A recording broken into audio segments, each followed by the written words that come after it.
நான் உன்னைய கெஞ்சி கெஞ்சி கூப்பிட்டப்பெல்லாம் நீ இந்த வீட்டுக்கு வரமாட்டேன்னு சொன்ன. எப்ப பார்த்தாலும் அவனை பார்த்து கரிச்சு கரிச்சு கொட்டிக்கிட்டு இருந்த. ஆனா இப்ப என்னமோ அவன் மேல ரொம்ப கரிசனமா நடந்துக்கிற.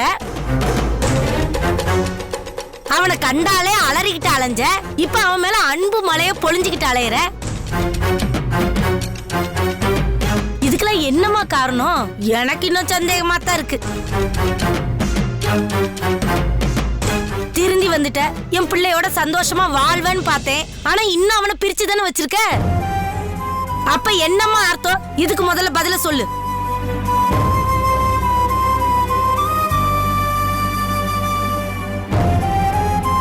அம்மா, ஒரு கிளாஸ்ல அரை கிளாஸ் தண்ணி இருந்தா அரை கிளாஸ் தண்ணி நிறைஞ்சிருக்கேன்னு சந்தோஷப்படணும்.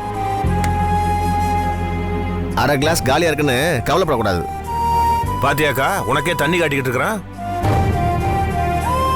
இந்த பாரு திவ்யா, உன்னைய கடைசியா கேக்குறேன். என் பிள்ளையோட நீ சந்தோஷமா வாழணும்னு தானே வந்திருக்க? ஆமா. அவனை அழிக்கணும், அவனை நாசமாக்கணும், அவன் குடிய கெடுக்கணுங்கிற வஞ்சத்தோட நீ இந்த வீட்டுக்கு வரலையே. அப்படிலாம் இல்ல. அப்ப அதை நிரூபிச்சு காட்டு.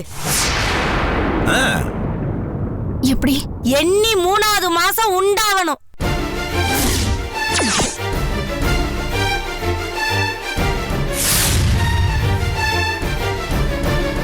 4வது மாசம் சாம்பல திங்கணும்.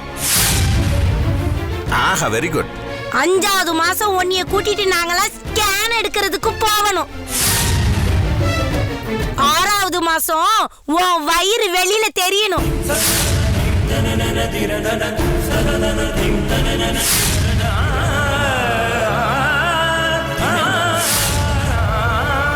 7வது மாசம் உனக்கு வளகாப்பு நடத்தணும்டி.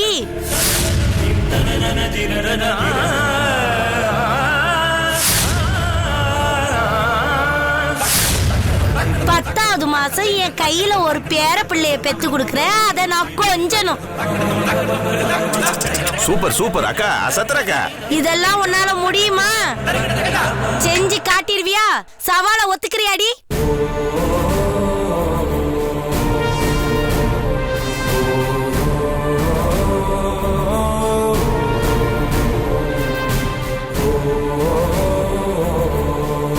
என்னம்மா ஒரு மாதிரியா பம்முற? திரு திருன்னு இந்த திருட்டு கோழி மாதிரி முழிக்கிறிய? பதில சொல்லு.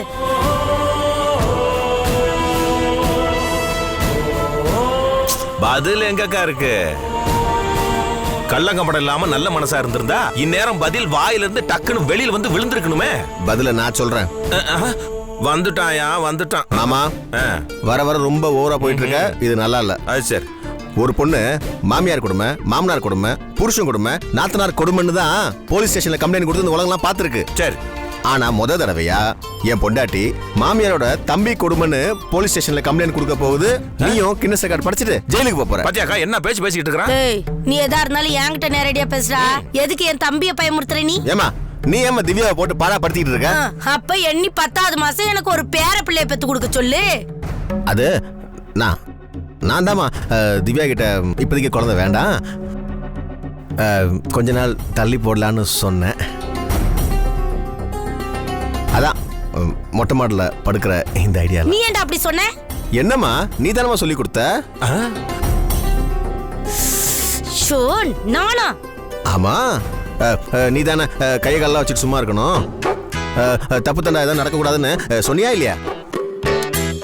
ஏக்கா, உன் சொந்த புள்ளைய உனக்கு வச்சிட்டான் பாத்தியா ஆப்பு? யூ சேம் சைடு கோல் போட்டு உன்னை கவுத்துட்டான். நம்ம பிளான் சொதப்பிருச்சு. பிளானா? என்ன பிளான்?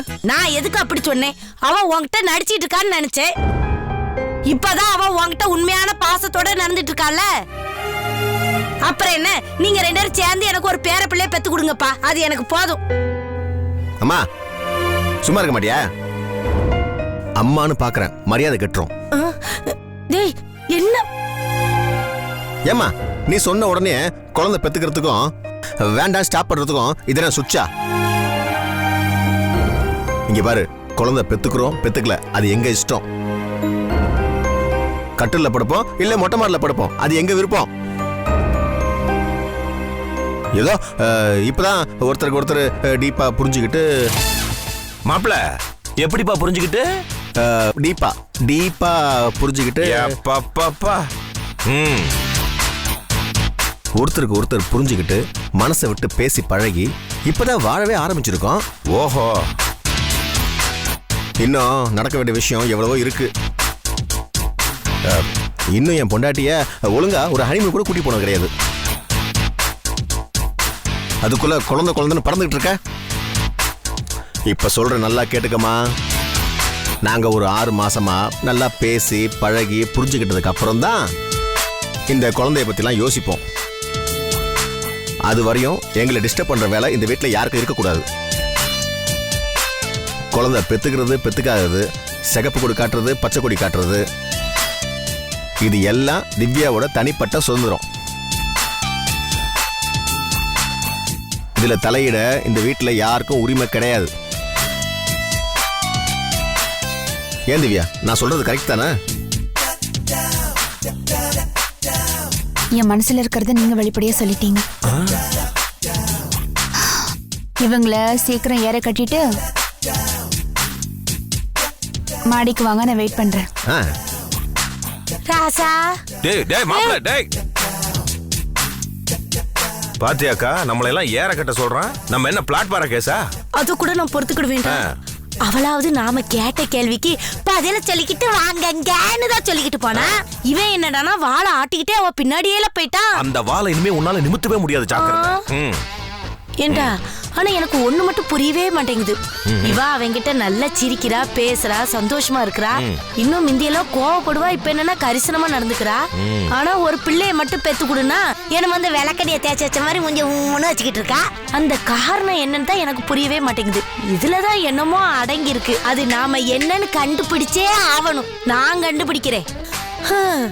நான் ஒரு நல்ல மருமவளா இருக்கும்போது எனக்கு ஒரு நல்ல மாமியார் கிடைக்கல. இப்ப நான் ஒரு நல்ல மாமியாரா இருக்கணும்னு நினைக்கிறேன். எனக்கு ஒரு நல்ல மருமவ கிடைக்க மாட்டேங்கிறாளாடா. அதுக்கு நீ ஒரு நல்ல புள்ளைய பெத்துக்கணும். இப்படி வந்து போ, இப்படியே புலம்பி உடம்பே இளைச்சு போயிர போகுது. போ, உடம்பு இளைச்சிருங்கிறியா? இளைச்சிரும். வேலையாவது ஃப்ரீயா செய்யலாம். சரி, நம்ம வர சொல்ல கணக்கு பாப்போம். கணக்கு வேற புரியல.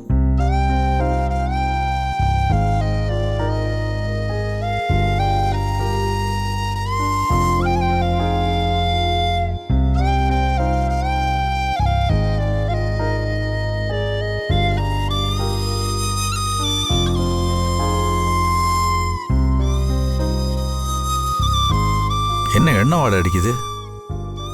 அம்மா கிச்சன்ல என்ன பண்றாங்க?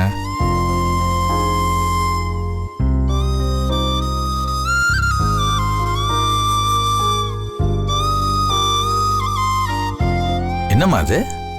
இதா உன் பொண்டாட்டி கால் வலிக்குதுங்கிறா, வீங்கி போயிருக்கு. பொண்டாட்டி மேல உனக்கு கொஞ்சம் கூட அக்கறை இல்லடா. ராத்திரி பூரா தூங்காம கஷ்டப்பட்டு இருந்திருக்கா. நீ பாட்டுக்கு நிம்மதியா கொரட்டை விட்டு தூங்கிட்டு இருந்திருக்க. ஐயோ, எனக்கு தெரியவே தெரியாதே. அப்படியே சரசு? நல்லா கேட்டீங்க போங்க. எத்தனை தடவை உங்களை எழுப்புறது? ஒரு தடவை கூட நீங்க எந்திரிக்கவே இல்ல. அம்மா, நீ டெலிவரி ஆகி பக்கத்திலேயே படுத்திருந்தா கூட இவன் எழுந்திரிச்சிருக்க மாட்டான். கிண்டல் பண்ணாதீங்கம்மா. முழு நேர வேலை அசதி, அதனால தூங்கி இருப்பேன்.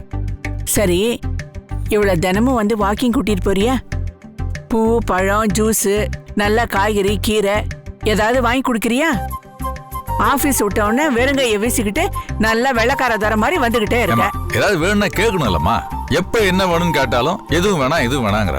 ஒரே ஒரு தடவை ஆசைப்பட்டு சாம்பல் கேட்டா இந்த ஊர் முழுக்க தேடிட்டேன், எங்கேயுமே சாம்பல் கிடைக்கல. சரி, ஆன்லைன்லயே பர்ச்சேஸ் பண்ணலாம்னு பார்த்தா ஆன்லைன்லயும் சாம்பல் இல்ல. பாத்தியா உன் புருஷனோட லட்சணத்தை? சாம்பல ஆன்லைன்ல தேடுறானா? ஏண்டா, 2 விறகு எடுத்து வச்சு எரிச்சா சாம்பல் ஆயிட போகுது. அதானேம்மா, சாதாரண விஷயம். இது எனக்கு புரியாம போச்சு பாருங்க.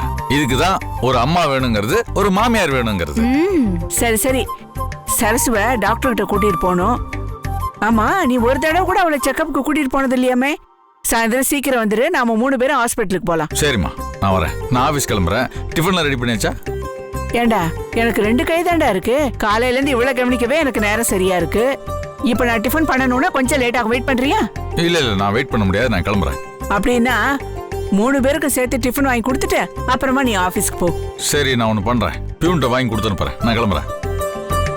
சரசு, காலை டேபிள் மேல வச்சுக்கமா, சூடா எண்ணெய் தேய்ச்சா வீக்கம் குறையும். அத்தை, அதெல்லாம் வேணாம் அத்தை, நான் பாத்துக்கிறேன். இங்க பாரு, உன்னால குனிஞ்சு காலை தொட முடியாதுமா. சொல்றேன்ல, காலை எடுத்து வை. சொன்னா கேளுங்க அத்தை. வயிறு முட்டுமா, முடியாது, நான் தேய்ச்சி விடுறேன். இல்ல அத்தை, பரவாயில்ல. அட, கால் எடுத்து இப்படி வெயின்னு சொன்ன, இத உனக்காக செய்யல, என் பேர பிள்ளைக்காக செய்யறேன், சரியா? அம்மா நான் ஒன்று பண்ணட்டுமா? ஆபீஸ் லீவ் போட்டுட்டுமா? எதுக்கு? நீ உன் பொண்டாட்டிக்கு எண்ணெய் தேய்ச்சி விடவா? அது நீ இல்லம்மா. முதல்ல கிளம்பு, நான் பாத்துக்கிறேன். அது நான் தனியா நீங்க கஷ்டப்படுறீங்களேன்றதுக்காக.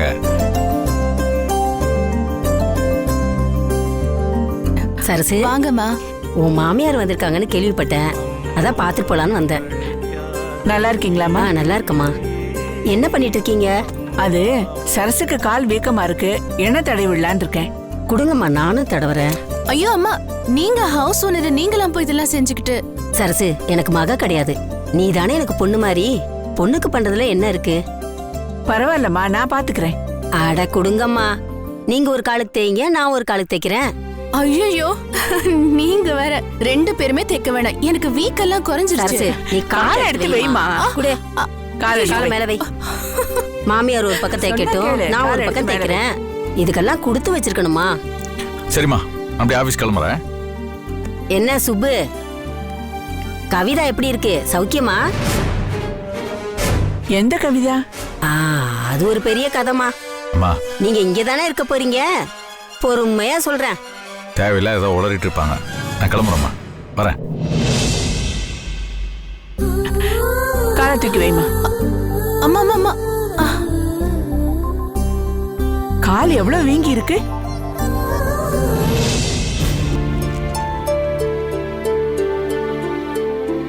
எல்லாத்துலயும் சைன் போட்டாச்சுப்பா.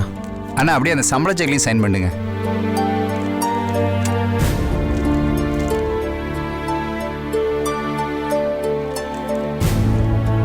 ஹலோ ராஜா, சங்கர். வாங்க சார்.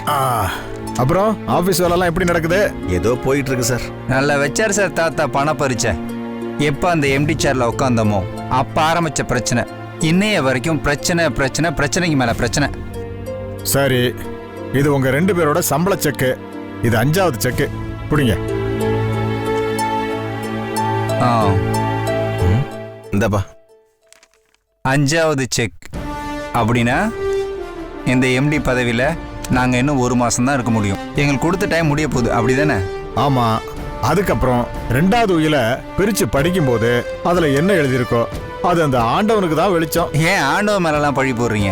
அதுல என்ன எழுதிருக்குன்னு உங்களுக்கே நல்லா தெரியுமே. சங்கர், நாம அதை பத்தி எல்லாம் பேச வேண்டாமே. ஏன்னா நான் சத்திய பிரமாணம் எடுத்திருக்கேன். இப்ப நான் அதை பத்தி பேச முடியாது.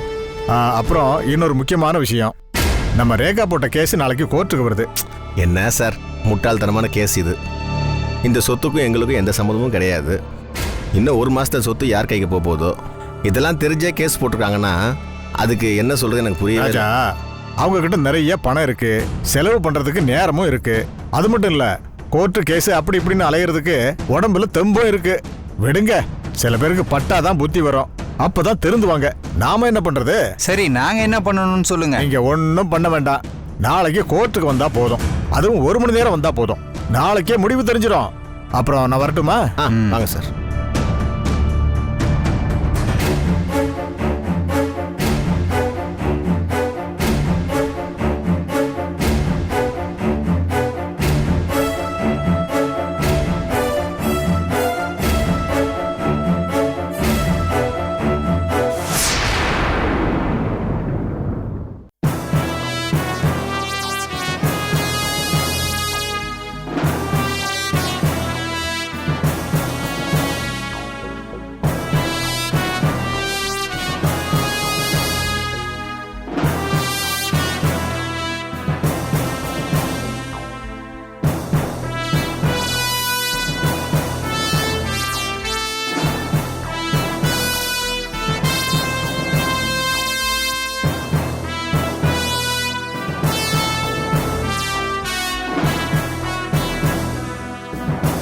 ஆகவே யுவர் ஆனர், இவ்வளவு நேரம் இந்த வழக்கின் தன்மையை முழுமையாக எடுத்துச் சொன்னபடி சுந்தரலிங்கம் கார் விபத்தில் இருந்தது குறித்து சந்தேகம் இருப்பதாலும் ராஜாவையும் சங்கரையும் அவருக்கு அறவே பிடிக்காத பட்சத்தில் இந்த சொத்தை நிர்வகிக்கும் பொறுப்பை அவர் எப்படி அவர்களிடம் விட்டிருப்பார் என்ற சந்தேகம் திடமாக எழுவதாலும் சுந்தரலிங்கத்தின் உயிலை உடனடியாக ரத்து செய்து அவருடைய பேத்தி ரேகாவிடம் இந்த சொத்துக்களையும் ஆபீஸ் நிர்வாகத்தையும் ஒப்படைக்க ஆணை பிறப்பிக்கும்படி மிக தாழ்மையுடன் கேட்டுக்கொள்கிறேன்.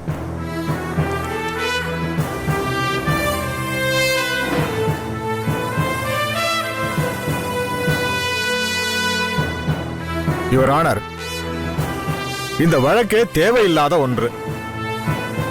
அது மட்டுமல்ல, இது கோர்ட்டினுடைய பொன்னான நேரத்தை வீணடிக்கிற வழக்கு. சுந்தர்லிங்கம் கார்ல பயணம் செஞ்சிட்டு இருந்தப்ப அவரோட கார் பிரேக் ஃபெயிலியர் ஆகி ஆக்சிடென்ட் ஆயிடுச்சு.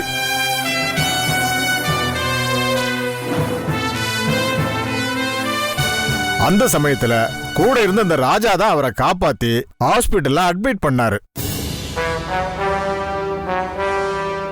அப்ப சுந்தர்லிங்கம் மரணப்படுக்கையில் இருந்தப்ப தான் செய்த தவறை எல்லாம் உணர்ந்து அவர் தன்னோட காழ்ப்புணர்ச்சியின் பேர்ல சங்கருக்கும் ராஜாவுக்கும் ஏற்படுத்தின கொடுமை எல்லாத்தையும் மரண வாக்கு மூலமா என்கிட்ட கொடுத்தாரு. அதை பதிவு செஞ்சது நான் தான்.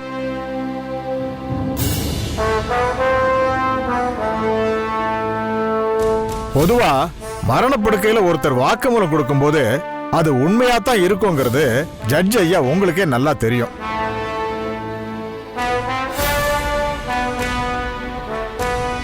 சட்டமோ அது ஒரு பெரிய வலுவான ஆதாரமா தான் ஏத்துக்குது. சுந்தர்லிங்கம் வாக்குமூலத்துல கையெழுத்தும் போட்டாரு. அவர் பேசின பேச்சு எல்லாத்தையும், அவர் போட்ட கையெழுத்தையும் எல்லாத்தையும் வீடியோ படமா இன்ஸ்பெக்டர் எடுத்தாரு. அந்த படத்தை நீங்களும் பாத்தீங்க, எதிர்கட்சிக்காரங்களும் பார்த்தாங்க.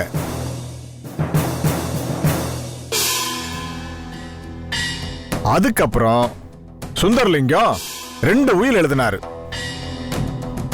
முதல் உயிலு 6 மாசத்துக்கு கம்பெனி நிர்வாகத்தையும் சொத்துக்களையும் ராஜா சங்கர் கிட்ட ஒப்படைக்கணும்னு எழுதியிருந்தாரு.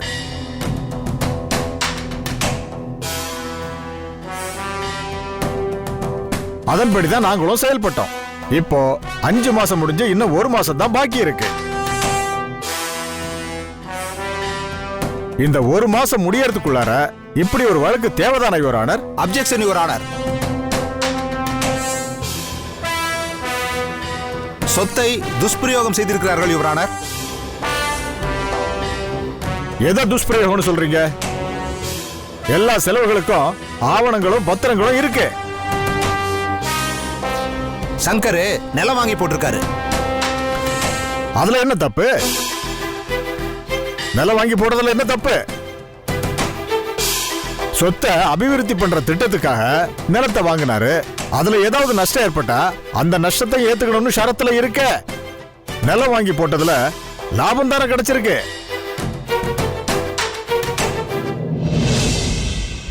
அதுவும் கம்பெனி பேர்ல தான் அந்த நிலத்தை கூட வாங்கியிருக்காங்க. அதுக்கான ஆவணமும் பத்திரமும் இருக்கு. அப்படி இருக்கும்போது இது எப்படி துஷ்பிரயோகம் ஆகும்?